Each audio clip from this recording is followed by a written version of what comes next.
जो मुझे maximum calculation है वो मैं कैलकुलेशन कर लूँ और फिर मैं आगे जाऊँ। Same happens over here. मैंने ये कहा कि जी ये जो टर्बाइन वाला और ये वाला जो पॉइंट है they are at the same, so that's why what we said that Z0 is equal to Z2। Obviously the density of air is constant, सारी जो डेंसिटी ऑफ एयर है वो भी कांस्टेंट ही रहेगी। अच्छा, आपका क्वेश्चन ये होना चाहिए, बल्कि ये नहीं होना चाहिए, ठीक, आप इसको बीच में से हटा देंगे तो ये इक्वल ही हो जाएगा। ये कुछ नहीं है, आप सिर्फ यही अज्यूम करें, जिस तरह चाहते हैं वो अजम्पशन कर लीजिए। ये है जी हमारे पास, बस मुझे स्टार्ट में ही ऐसे बताना चाहिए, this is not and this is 2। आप चाहें आप 1 और 2 कह लें, आप चाहें आप जिस तरह से चाहें इसके सबस्क्रिप्ट लिख लीजिए, उस तरह से ये ठीक हो जाएगा। नहीं, नॉट को मैंने अपस्ट्रीम सर कहा हुआ है और इसको 2 को मैंने डाउनस्ट्रीम कहा हुआ है। तो ये अपस्ट्रीम और डाउनस्ट्रीम बने कब है? जब बीच में विंड टर्बाइन लगी है। उससे पहले कोई अपस्ट्रीम डाउनस्ट्रीम नहीं थे, उससे पहले एक चैनल है, तो मैंने वही चैनल दोबारा अज्यूम कर लिया है। शुरू में लिखी थी बर्नौलीज इक्वेशन थी, आगे हम जब आप फिजिक्स में पढ़ते थे तो आप उसमें उसके डिफरेंट केसेस पढ़ते थे। आपने कहा कि बर्नौलीज इक्वेशन के साथ क्या होगा जब H1 is equal to H2 हो जाएगी, जब height 1 is equal to height 2 हो जाएगी। So that case appears here.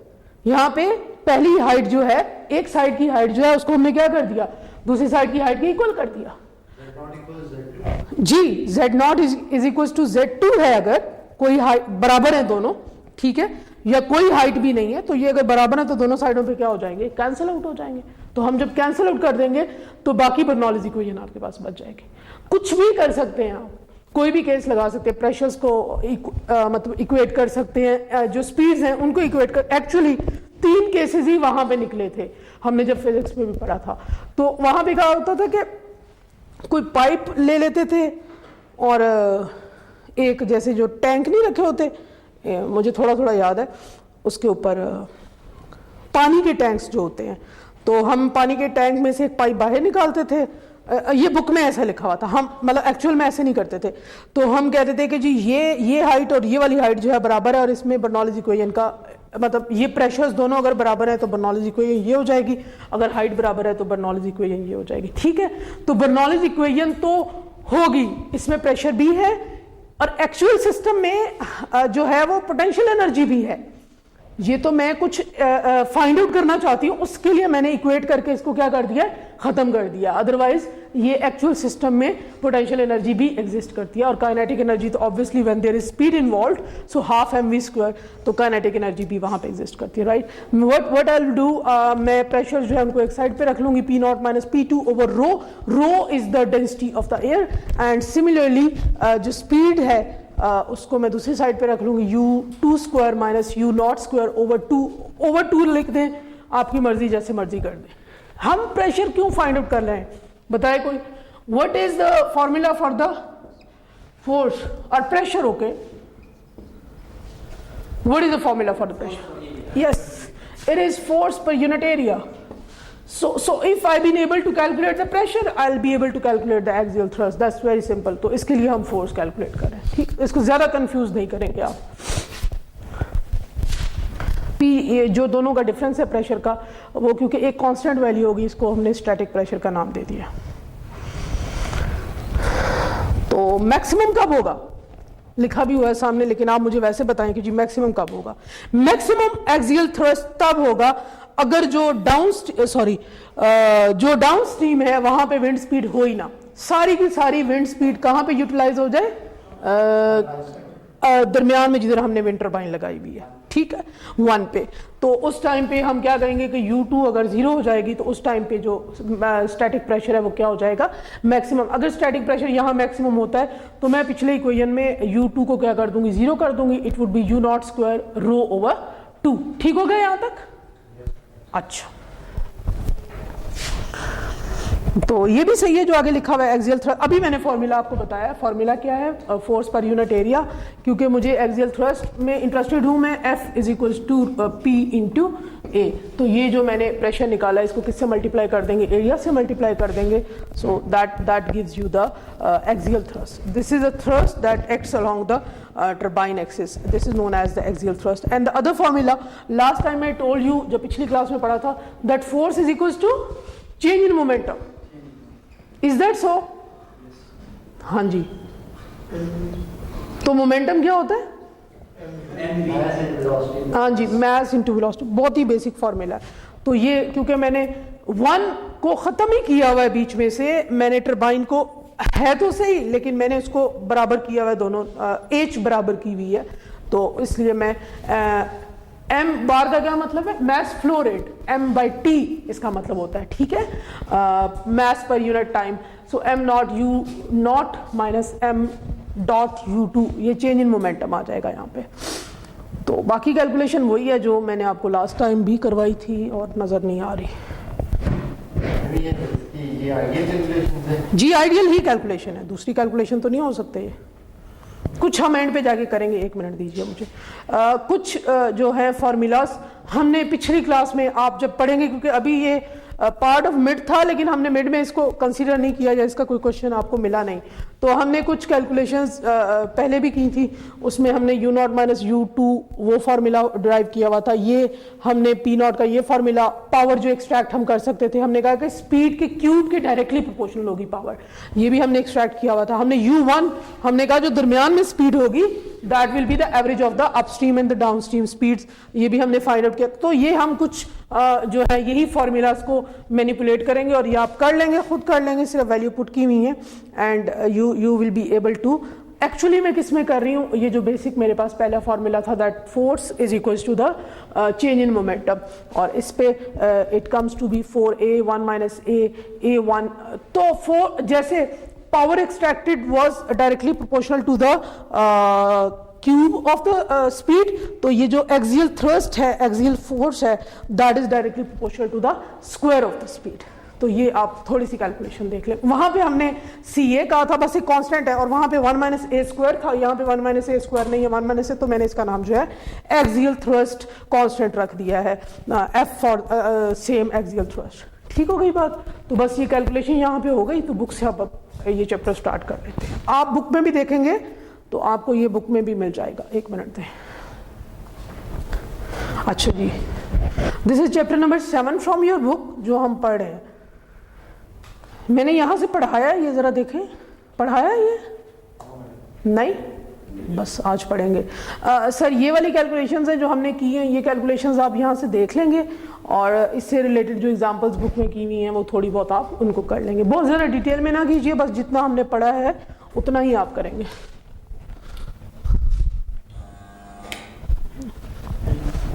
Types of wind turbine there are basically, जी क्या कह रहे हैं?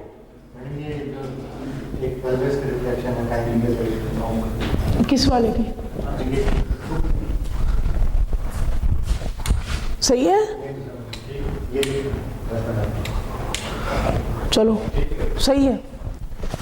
आप पूछे क्या कह रहे हैं आप एग्जाम्पल का? ये आप जब बुक से देखेंगे नजर आएगा, ठीक है। ये मुझे भी ऐसे नजर नहीं आ रहा, लेकिन बिल्कुल सेम ऐसा कुछ है नहीं इसमें। जो गिवन डाटा है वो नीचे गिवन लिखा हुआ है और आगे उसको पूरा उसे सॉल्व किया हुआ है, सही। या आप बुक की जो एक्सरसाइज है वहां से कोई ना कोई एक एग्जांपल देखें। There are 2 types of the wind turbines. कौन कौन सी हो सकती हैं?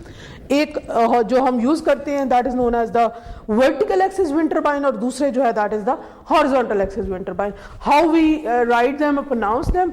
दे are written as vertical axis wind turbines and horizontal axis wind turbines.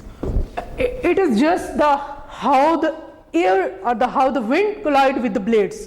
If the wind is colliding horizontally, that is known as the horizontal axis wind turbine, and if the wind is colliding vertically, that is known as the vertical axis wind turbine. नहीं जी, अभी आपको ये बताएंगे, पढ़ेंगे। Vertical axis wind turbine are mostly used, और वही wind turbine है जो पेडेस्टल फैन की तरह की होती हैं। तो आपके जहन में हो कि हॉरिजॉन्टल एक्सिस विंड टर्बाइन कैसी होती हैं, को ख्याल आता हो कैसा होता है? अभी आपको दिखाएंगे तो और थोड़ा समझ आ जाएगा, ठीक है। तो ये एक बहुत बड़ी थ्योरी है कि जी टू ब्लेड क्यों नहीं है, 3 ब्लेड, ये ऐसे ही है कि आप कहें कि फैन के 2 जो हैं वो विंग क्यों नहीं है, 3 क्यों नहीं है। 3 एक्चुअली क्या कि ये जो हमने सारा बनाया हुआ है ये इकोनॉमिकली 3 के लिए ठीक है, इससे ज्यादा करेंगे तो भी बर्डन है और इससे कम भी करेंगे तो जो पीछे नेसल लगा हुआ है ना, नेसल मतलब जिधर इसका कंट्रोल पड़ा है, नेसल किसको कहते हैं कि जो पेडेस्टल फैन खड़ा करते हैं तो उसके पीछे वाला जो पोर्शन है दैट इज नोन एज नेसल, जिसमें कंट्रोल है पूरा। तो इसका जो कंट्रोल हमने बनाया हुआ है वो 2 के लिए भी, बेशक 2 की शायद एफिशिएंसी वगैरह भी ज्यादा हो, लेकिन जो ज्यादा अच्छा डिजाइन है वो यही है। अगर आप इससे अच्छा डिजाइन ला सकते हैं तो आप इससे अच्छा डिजाइन ले आए और इसके कॉन्स और प्रोस जो हैं वो देख लें, और अगर कोई दूसरा आप डिजाइन इसके अगेंस्ट लाते हैं और वो इसके मतलब सही हो जाता है तो आप ये सारे फैंस को उससे चेंज भी कर सकते हैं। लेकिन मोस्ट इकोनॉमिकल, ये तो पंखे की बात है, लेकिन इसमें जो इकोनॉमिकल है वो 3 ब्लेड ही है। 1 ब्लेड भी होती थी टर्बाइन्स, 2 ब्लेड भी होती थी, अभी आपको दिखाती हुई हूँ। हाँ जी, हाँ जी, मोर देन 3 भी होती हैं। अभी 1 मिनट दें, बहुत सारी डायग्राम्स है इसमें। ये बेसिक एक बिल्कुल ही बेसिक सी कंस्ट्रक्शन है। These are the router blades. This is known as a hub. और ये जो इसके पीछे लगा होगा that is known as the nacelle. Nacelle has what? It has electrical switch gear and control. ऐसे ही जैसे कि ग्रिड स्टेशन के ऊपर कोई स्विच गियर लगा हुआ होगा या छोटा सब स्टेशन बना होगा, तो इसका हर एक टरबाइन का सब स्टेशन हमने पीछे ही लगाया होता है छोटा सा, और उस सब स्टेशन की हमने ग्राउंड किया होता है फाउंडेशन से, और फिर नीचे यहाँ पे ही वायरिंग पूरी बिछाई हुई होती है। एक लगाई हुई है तो वो तो एक अलग ही केस है, लेकिन यूजुअली विंड जो है वो हम विंड फॉर्म की शेप में लगाते हैं। विंड फॉर्म की शेप में ऐसे ही है कि आप लाइन में यहाँ खड़े हो जाएं और इधर लाइन में खड़े हो जाएं, आपका डिस्टेंस सेम हो और साइड वाला डिस्टेंस भी जो है वो सेम हो, तो आप खुद अज्यूम कर लें कि ये ऐसी है कि आप ह्यूमन बींग्स को यहाँ पे डिफरेंट खड़ा कर दें, ठीक। अब तो इतना IoT बेस्ड हो गया है कि वो ये चाहते हैं कि सारे जो विंड टर्बाइन्स लगी हैं वो आपस में बात कर सकें, और अगर किसी के पास विंड स्पीड ज़्यादा, यूजुअली ये स्ट्रेट लाइन में नहीं लगाए जाते, ये यूँ लगाए जाते हैं, टिल्ट करके लगाए जाते हैं। द रीज़न बीइंग कि जो एयर का फ्लो है वो थोड़ा सेम रहे, लेकिन ऐसा होता नहीं है। जैसे जैसे पिछली विंड टर्बाइन तक जाएगा तो वो जो विंड स्पीड है वो क्या होती जाएगी, कम होती है। That is known as a wake effect, और वेक इफेक्ट के ऊपर बहुत ज़्यादा काम भी होता है, ठीक है। और वेक इफेक्ट और इसकी कम्युनिकेशन के ऊपर भी अच्छा काम होता है कि जी अगर किसी एक के पास विंड स्पीड ज़्यादा है या उसमें कोई फॉल्ट है तो वो आगे दूसरे को किस तरह से बताए। तो ऑब्वियसली जितनी ज़्यादा आप किसी चीज़ को इंटेलिजेंट बनाते जाएंगे उतनी उसमें मशीनरी जो है वो ज़्यादा इन्वॉल्व होती जाएगी, और मेरे मुताबिक उतनी ही वो ज़्यादा इनसिक्योर होती जाएगी, उसकी सिक्योरिटी उतनी, चीज़ें तभी सिक्योर रहती हैं जब वो रॉ फॉर्म में ही हो। जब हम उनको बहुत ज़्यादा मतलब डेकोरेट कर देंगे तो फिर वो उतनी ज़्यादा शायद इफ़ेक्टिव तो हो, लेकिन उसमें अगर कुछ कोई सिक्योरिटी इश्यूज हैं तो वो फिर पूरे का पूरा जो आपका सब स्टेशन होगा वो उड़ जाए। इसीलिए आपने देखा होगा कि न्यूक्लियर पावर स्टेशन जो हैं उनकी सिक्योरिटी ज़्यादा होती है। किसी भी पावर स्टेशन आपके मंगला की, तरबेला की, उनकी सिक्योरिटी वगैरह का ज़्यादा ख्याल रखा जाता है। जो वहाँ पे अंदर स्काडा सिस्टम वगैरह इंस्टॉल्ड है तो उसकी बाहर कम्युनिकेशन हम यूजुअली नहीं कराते। अगर आप कम्युनिकेशन उसकी बिल्कुल एंड टू एंड ही करवा देंगे तो फिर उसकी अपनी जो सिक्योरिटी है उसका भी इशू है, लेकिन इस पर बहुत ज़्यादा काम हो रहा है। वो कहते हैं कि ये सिस्टम ऐसा होना चाहिए कि बस इंसानों की तरह आपस में बातें करें। तो ये इतना ही सिंपल। मैंने एक डॉक्यूमेंट्री भी देखी थी नॉर्वे या डेनमार्क की, अगर कुछ आप देखें वहाँ पे विंड टर्बाइन्स यूरोप में बहुत ज़्यादा इंस्टॉल्ड है, तो उन्होंने अलग रोड बनाए हुए हैं क्योंकि इतने इतने बड़े ब्लेड्स हैं कि वो एक सीधे रोड से उस व्हीकल को भी नहीं लेके जा सकते, और उन्होंने उसके लिए अलग से व्हीकल्स भी बनाए हुए हैं। अगर कोई खुद सोचें कि 500 मीटर या 200-300 मीटर 100 मीटर ही अगर कोई लंबा कोई ब्लेड है तो कैसे एक जगह से दूसरी जगह लेके जाया जाएगा। जितनी भी मतलब ब्लेड की एक लेंथ है उसके लिए 3 ब्लेड टर्बाइन ही ज़्यादा इफेक्टिव कंसीडर की जाती है, और 3 ब्लेड टर्बाइन ही होती हैं। और इनकी इंस्टॉलेशन, ये हमें तो बिल्कुल एक छोटा सा फैन नज़र आता है, लेकिन क्योंकि एक्चुअली हमारे इस पे काम है नहीं तो इस वजह से, अदरवाइज ये जो ब्लेड डिज़ाइन है ये एक अलग कहानी है पूरी, ठीक है।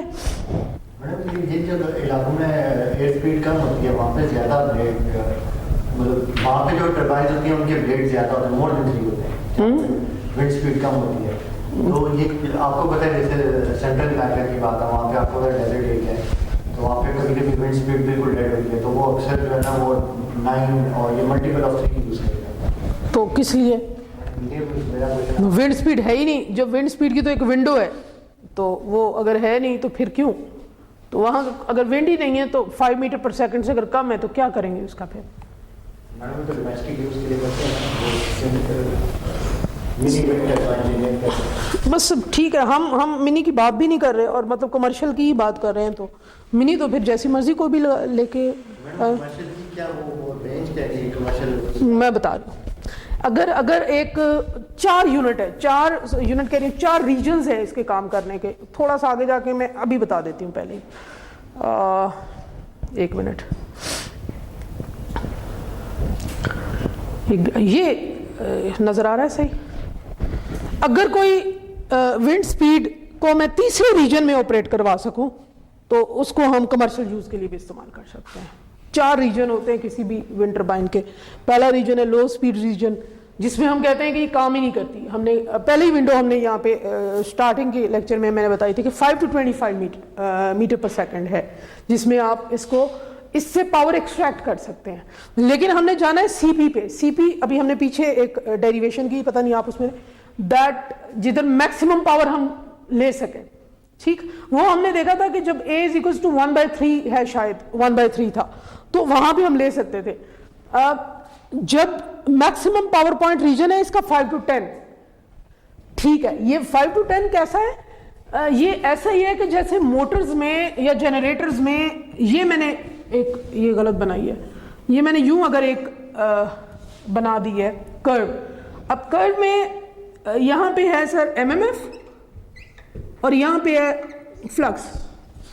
एमएमएफ ऐसे ही है कि जैसे फोर्स लगाएं किसी चीज को, जैसे मैग्नेटोमोटिव फोर्स है, ऐसे ही मैग्नेटोमोटिव फोर्स है। हम जैसे जैसे एमएमएफ लगा रहे हैं, what the MMF is, it is basically the product of number of turns and the current. Current ही दे रहे हैं और कुछ नहीं कर रहे, तो करंट ही है। एमएमएफ को आप इसी तरह समझ लें। हम जैसे जैसे करंट देते जा रहे हैं तो फ्लक्स बढ़ता जा रहा है। फ्लक्स एक्चुअल में होती क्या चीज है, आप ज्यादा टेंशन नहीं लेनी। हाँ, और वैसे क्या हो रहा होता है, मैग्नेटिक जो डोमेन्स हैं आपके किसी भी मटेरियल की, वो अलाइनमेंट उनकी हो रही होती है। सही हो गया? जब उनकी अलाइनमेंट है तो जो आपकी लाइंस पास कर रही हैं वो मतलब कम होंगी, टाइम के साथ साथ ज्यादा होती जाएंगी, ठीक। एक टाइम ऐसा आएगा कि मैं उसको बढ़ाती भी जाऊंगी तो भी फ्लक्स जो है वो क्या होगा, बढ़ेगा नहीं। अच्छा, that is known as the ये इसी तरह है, इसको हम कहते हैं नी ऑफ द कर्व। सही, इसको कहते हैं अनसैचुरेटेड रीजन, इसको हम कहते हैं सैचुरेटेड रीजन। अब ये वाला जो है, this is known as a maximum power, या जिधर आप कहते हैं कि फ्लक्स में स्टेबिलिटी है, और हम ज्यादातर चाहते हैं हमारी मोटर और जनरेटर यहां पे काम करें, नी ऑफ द कर्व पे। किस लिए मैं जाती हूँ नी ऑफ द कर्व पे? ताकि मेरे पास कंट्रोल आसान हो, मुझे आगे लेके जाना या उसको पीछे लेके जाना, ठीक। तो यहां पे भी मैक्सिमम पावर पॉइंट रीजन है 5 से 10। तो 5 से 10 आप कमर्शियल के लिए तो यूज नहीं करेंगे, लेकिन 10 से लेके जो 25 मीटर पर सेकंड तक विंड स्पीड मैक्सिमम आपको या कांस्टेंट पीरियड ऑफ टाइम के लिए, कुछ आवर्स के लिए अगर मिल रही है, तो वहां पे आप विंड टरबाइन लगा सकते हैं कमर्शियल। ठीक हो गई। इसके बाद जो अगला है that is a furling speed. Furling speed ऐसे ही है कि जनाब आप कोई जनरेटर ही ज्यूम कर लें जो घरों में होते हैं, तो आप उसको खुद स्टार्ट करते हैं, सेल्फ स्टार्ट, मतलब जाके हाथ से स्टार्ट करते हैं।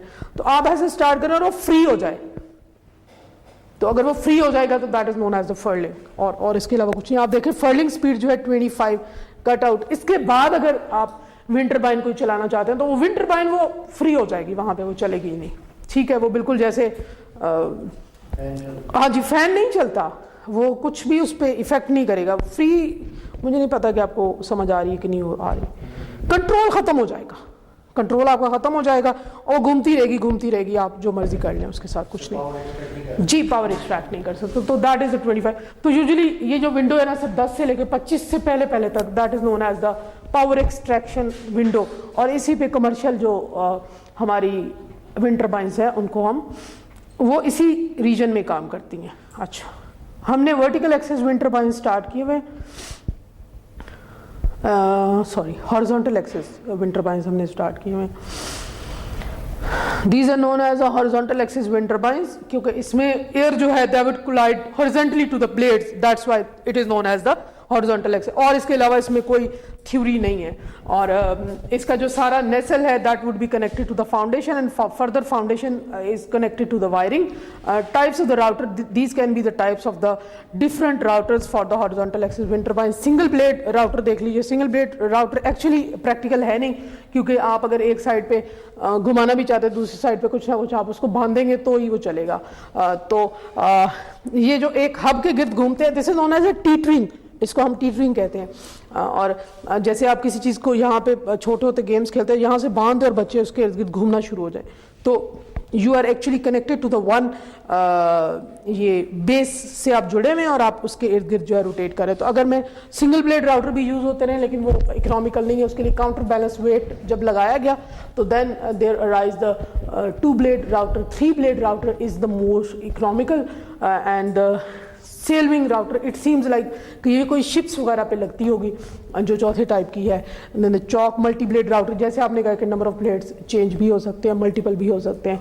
और American multi bladed rotor, Dutch type rotor. Actually हर एक ने अपने जो जोग्राफिकल उसकी जगह है उसके अकॉर्डिंग और विंड किस तरह से आती है उस हिसाब से उन्होंने different types of horizontal axis wind turbines जो है उनको डिज़ाइन कर लिया. बट द मोस्ट जो सबसे ज़्यादा इंपॉर्टेंट है, यूज़ होती है, that is the 3 blade router, जो आपने यहाँ ऊपर देखी हुई. हमारी छोटी सी जो कॉमन सेंस है वो ये कहती है कि अगर नंबर ऑफ ब्लेड ज़्यादा होंगे तो उसमें फोर्स ज़्यादा होगी. हाँ जी, मैं ये बता देता. नहीं, ऐसा होगा नहीं. इकोनॉमिक्स भी देखनी है. ये जब अगर छोटी लगी हुई है ना, फिर तो मल्टी ब्लेड का कोई मसला नहीं है. अगर छोटी विंड टर्बाइन्स लगी हुई हैं डोमेस्टिक यूज़ के लिए, जैसे आपने कहा, तो आपकी थ्योरी ठीक है, सही है. लेकिन अगर बड़ी लगाएंगे आप, तो सर एक ब्लेड का जो खर्चा है 3 ब्लेड का, वो आप बड़ी मुश्किल से बर्दाश्त करेंगे. आप ये नहीं कहेंगे कि उसकी जगह 5. ये ऐसे ही है कि आप मुझे कहेंगे नहीं जी 3 फेज ना बिजली लेके आए, आप 6 फेज या 9 फेज लेके आ जाएं. हमारे फेजेस हम इलेक्ट्रिसिटी के पढ़ते हैं, सिंगल फेज 3 फेज, ठीक है. तो हम कहते हैं कि हम बच्चे ये क्वेश्चन करते हैं कि जी 3 फेज 3 वायर्स क्यों आप लेके आए. 6 फेज भी तो जा सकता है, 9 हो सकता है, 6 भी है 9 में, लेकिन वो इकोनॉमिकली आपके लिए ठीक नहीं. जो कंडक्टर का खर्चा है वो बहुत ज्यादा है जी. Same goes for the blades.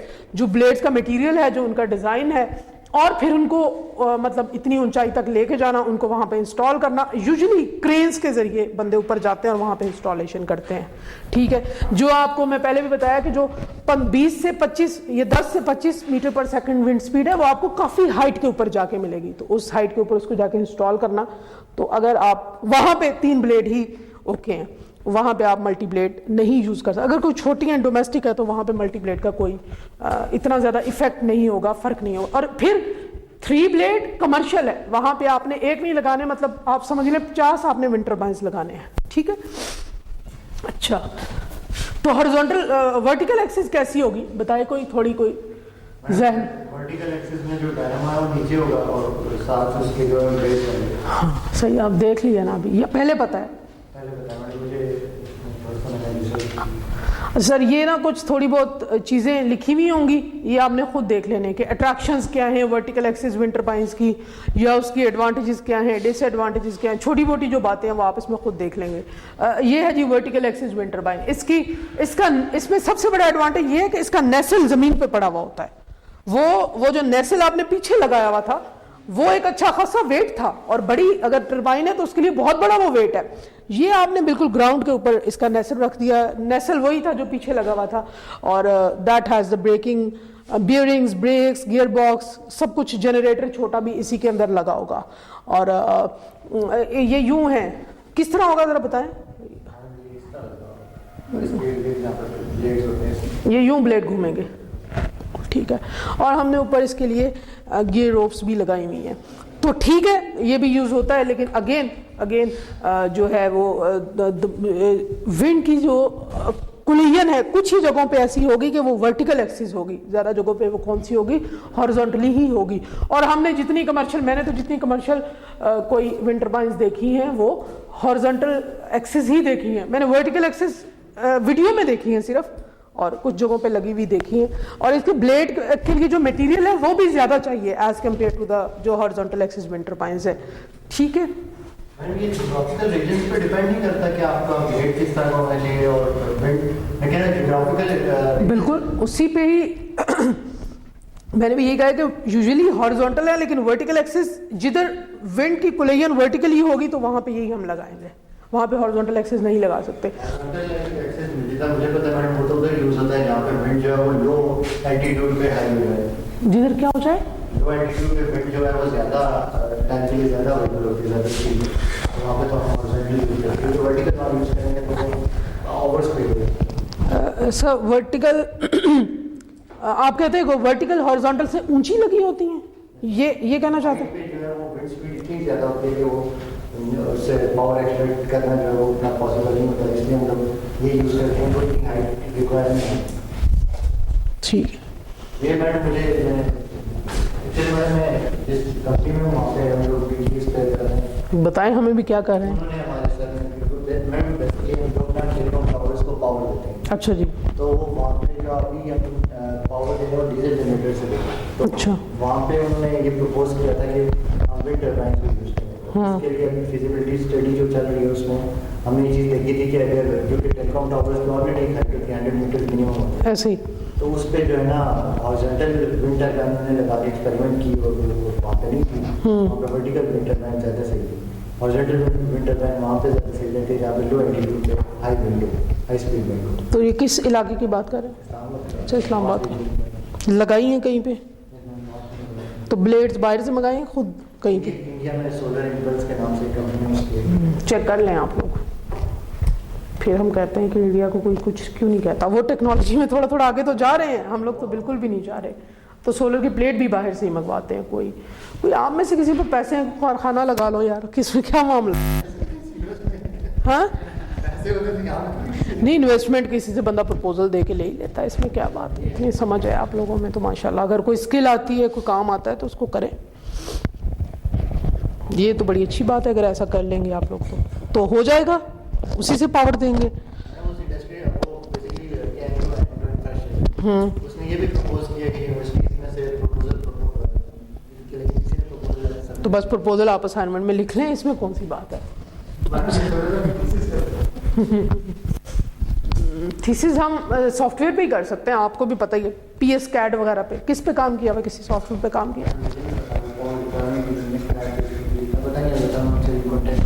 मैंने PS CAD पे काम किया हुआ है, उसमें डबली फेड इंडक्शन जनरेटर पे काम किया हुआ है। तो PS CAD पे आप काम कर सकते हैं अगर आप कुछ भी फिजिबिलिटी बनाना चाहते हैं। तो पहले जैसे हमने अगर कोई ग्रिड स्टेशन बनाना है, ग्रिड स्टेशन के कोई पावर फ्लो देखना है तो हम E-टैप वगैरह यूज़ कर लेते हैं। सिमिलरली अगर आपने कोई रिन्यूएबल से रिलेटेड मतलब विंड से रिलेटेड अगर आपको, क्योंकि हमें कंपोनेंट्स चाहिए ना कि जो हमें लगे कि हम रियल टाइम वहाँ पे लगा रहे हैं, तो वो PS CAD हम अपना लैपटॉप कॉमसेट से एक लैब में लेके जाके बैठ जाते हैं तो वहाँ चलती है बस, क्योंकि वो पेड है और काफ़ी ज़्यादा कॉस्टली है, तो वो आगे पीछे बाहर नहीं चलती कहीं पे भी। तो वहाँ उधर लैब है, सिमुलेशन लैब, तो वहाँ जाके आप बैठ जाएं और वो आप PS CAD ऑन कर लें। तो पहले कोई डिज़ाइन बना लें और फिर उसके बाद कोई इंस्टॉलेशन करें। बस आप लोग डायरेक्ट ही कर रहे हैं, हिट एंड ट्रायल मेथड से कर रहे हैं या? हाँ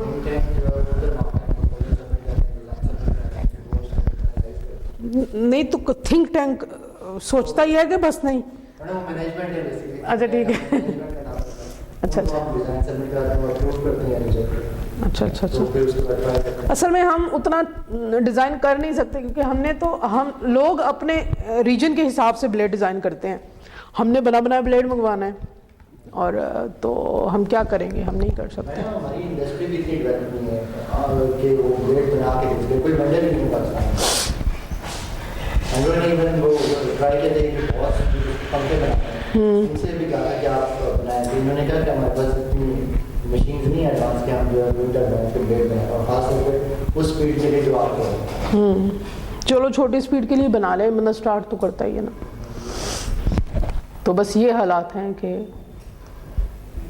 वी आर फार अवे, बहुत ही ज़्यादा दूर हैं हम। पता नहीं कब कितने, मुझे नहीं अब लगता, पहले हम कहते थे कि 50 साल, मैं कोई 2, 3, 4 साल पहले ही कहती थी 50 साल, अभी मतलब 4-5 साल गुजरे, मैं कहती हूँ 100 साल पीछे हैं हम, पता नहीं, ऐसे मुझे फील आता है, क्योंकि वो बहुत ज़्यादा लीप से आगे बढ़ रहे हैं, जो कि हम बिल्कुल नहीं बढ़ रहे। और हमें अभी तक सबसे ज़्यादा, मैंने जब कोर्स स्टार्ट किया तब बताया था कि सबसे ancient way of getting energy was the wind. सबसे पहले विंड से ही एनर्जी ली जाती थी शिप्स वगैरह में। और अब विंड से तो एनर्जी वो भी ली जाती है जिससे वो बनाते थे, धान से आटा बनाते थे। ऐसे ही है। बस अल्लाह ताला ने जो हमें रिसोर्सेज दिए हैं, हमारी उस पर नज़र नहीं है, हमारी नज़र है सिर्फ कोयले पे, ऑयल पे और गैस पे। खैर, आपके सामने ही है हालात, आगे